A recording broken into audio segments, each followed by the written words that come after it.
তাকে যেভাবে হত্যা করা হয়েছে সেটা অনেকটা মনে হয় যেন পরিকল্পিতভাবে হত্যা, যেটা সিসিটিভির ফুটেজে দেখা গেছে।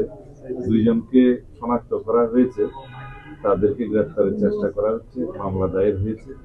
কিন্তু এর সাথে আমরা মনে করি যারা নির্বাচন বিরোধী, গণতন্ত্রের বিরোধী শক্তি, পতিত ফেসিবাদী শক্তি এবং তাদের দোসররা, তারা তাদের ষড়যন্ত্রের অংশ হিসাবে এরকম আরো অনেক ঘটনা হয়েছে এবং সামনে হয়তো তাদের সে পরিকল্পনা আছে।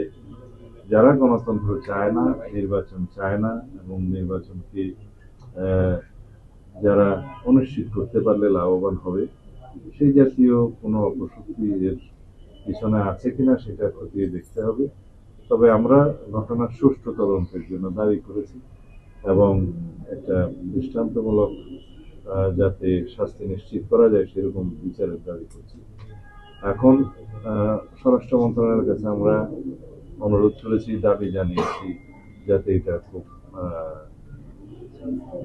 যথাশীঘ্র এর একটি তদন্ত করে আইনানুগ ব্যবস্থা গ্রহণ করা যায় এবং যারা হত্যাকারী তাদেরকে চিহ্নিত করে আইনের আওতায় আনা যায়।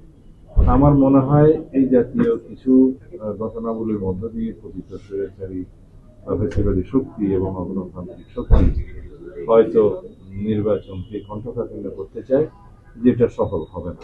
দেশের মানুষ গণতন্ত্রের জন্য লড়াই করেছে, সংগ্রাম করেছে, অবিরত 16-17 বছর ভোটাধিকারের জন্য জীবন দিয়েছে। ছাত্র গণ-অভ্যুত্থানের মধ্য দিয়ে আমরা গণতান্ত্রিক আবহাওয়ায় ফেরত এসেছি। এখন আমরা ভোটাধিকার প্রয়োগের মধ্য দিয়ে একটি প্রকৃত শক্তিশালী গণতান্ত্রিক রাষ্ট্র বিনির্মাণের প্রক্রিয়ায় আছি।